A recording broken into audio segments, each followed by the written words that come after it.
Welcome! Today I'll show you how to block your SIM card with SIM pin into your Cubot X19 S.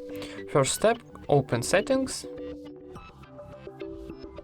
and find security and location options, this one. Then scroll down and on the bottom we got advanced, click it and find SIM card lock option. Then choose your SIM card and where you have lock SIM card, click here. For blocking, need enter your pin, for example 1, 2, 3, 4. Click OK, and that's it. So easy, right? Thank you for watching, leave thumbs ups and subscribe to our channel.